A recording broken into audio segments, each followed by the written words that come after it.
Welcome to new TV Telugu. నటుడు రాహుల్ రామకృష్ణ మరోసారి వార్తల్లో నిలిచారు.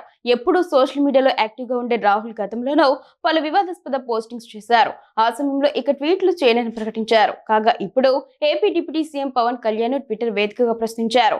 అభిమానిగా మాత్రమే అడుగుతున్నానని సమాధానం ఇవ్వాలని డిమాండ్ చేశారు. ట్వీట్లు చేస్తూనే జై తెలంగాణ అంటూ నినదించారు. ఇప్పుడు ఈ ట్వీట్లు వైరల్ అవుతున్నాయి.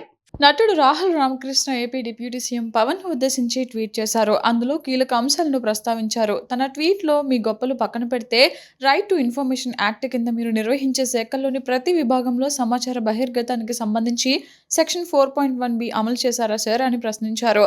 అలాగే PESA 1/70 గ్రామసభ చట్టం అమలుకు సంబంధించి ఫలితాలను దయచేసి అడిగి చూపించండి. అటవీకరణ కార్యక్రమాలు మీరు చేశారా? ఓ స్వతంత్ర సంస్థ కన్ఫర్మ్ చేసిన లెక్కల ప్రకారం అనుమానాస్పదంగా ఉన్నాయి. నేను దాఖలు చేసి గుర్తించిన ఫలితాలను అడుగుతున్నా అంటూ సోషల్ మీడియా వేదికగా ప్రశ్నించినందుకు నేను దేశద్రోహిని కాదు, జై తెలంగాణ అని ట్వీట్ చేశారు. గతంలో కొన్ని పోస్టింగ్స్ వివాదాస్పదం కావడంతో తాను సోషల్ మీడియా నుంచి వెళ్ళిపోతున్నట్లు ప్రకటించిన రాహుల్ రామకృష్ణ ఆ తర్వాత అడపాదడపా తన పోస్టులతో వైరల్గా మారుతూనే ఉన్నారు. తాజాగా తెలంగాణలో కొందరు పవన్ను లక్ష్యంగా చేసుకుని చేసిన విమర్శలు, పవన్ సమాధానం తర్వాత ఇంకా కౌంటర్లు వినిపిస్తూనే ఉన్నాయి. ఈ సమయంలోనే ఇప్పుడు రాహుల్ చేసిన ట్వీట్ మరింత చర్చగా మారింది.